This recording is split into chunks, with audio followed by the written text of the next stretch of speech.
La malédiction du dragon. Chapitre 1. Soif de pouvoir. Mon histoire commença à l'aube des temps. La vie était dure et pleine de prédateurs monstrueux. Des créatures divines peuplaient les mers et les airs. Ils s'appelaient des dragons. On raconte qu'ils vivaient dans les montagnes, les volcans et les grottes sous-marines.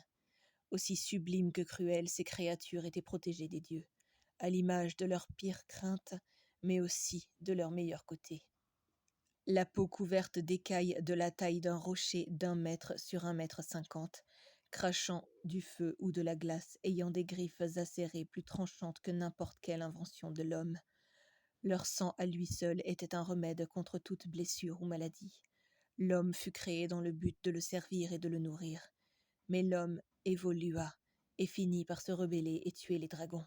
Fous de rage, les dieux maudirent ceux qui tuèrent le dernier de la race parfaite qu'ils avaient créée. Les 5 hommes disparurent sous leurs yeux de la tribu et ne revinrent jamais. Au bout de quelques jours, de nouveaux dragons carbonisèrent le village et ne laissèrent aucune trace de leur existence auprès des enfants qui en ignoraient la légende.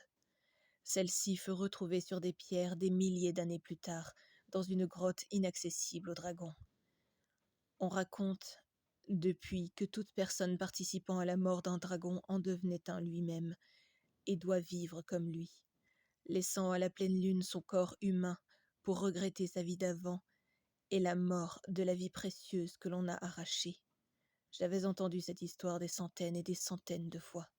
Bien entendu, je ne croyais pas une seconde la partie disant que tout tueur de dragon en devenait un. Pour moi, c'était impossible, si seulement j'avais pu y croire. Un soir, attiré par la soif de pouvoir, de posséder du sang de dragon, je suivis celui qui vint prendre des âmes dans mon village pour se nourrir. Le sang me conduisit, moi et ma monture, au tréfonds d'une forêt lugubre au pied d'une montagne noire. J'étais parti seul, sans prévenir personne. Je franchis les nombreux obstacles qui se dressèrent devant moi, les ronces, les arbres écharpés, les fosses, les créatures de la forêt toutes plus avides de sang les unes que les autres. J'ignorais ce qu'elles étaient, mais je refusais de les laisser se nourrir de ma chair. Je les massacra une par une, poursuivant ma quête vers l'élixir que je convoitais tant. Pas à pas, je m'approcha de la montagne et finis par le voir entrer dedans. J'attacha mon âme taillée dans le bois à l'image des gravures de nos ancêtres, qui les avaient chassés jadis. Je gravis ensuite les rochers, coupant ma chair par leurs bords tranchants et affûtés. 1499, ce fut la dernière date que je sus être humain. Dès que je parvins à l'entrée de la grotte, j'y pénétra fermement, décidé à repartir avec des litres de sang. J'avais tout prévu, mais rien ne se produisit comme je l'avais espéré. La bête repue dormait sur le sol. Je pris discrètement mon arme et m'approcha d'elle. Vous avez aimé l'extrait que vous venez de lire ? Eh bien, vous pouvez lire la suite en allant directement le commander sur Amazon. Il est normalement dans les 2 formats, en e-book et en format papier. C'est vrai que moi j'adore le format papier, mais pour ceux qui préfèrent, il est aussi disponible directement en ligne.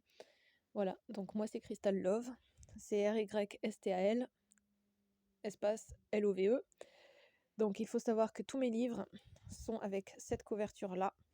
J'ai gardé exactement la même pour toute ma collection. Et si vous voyez d'autres pseudos comme cette personne, c'est pas moi.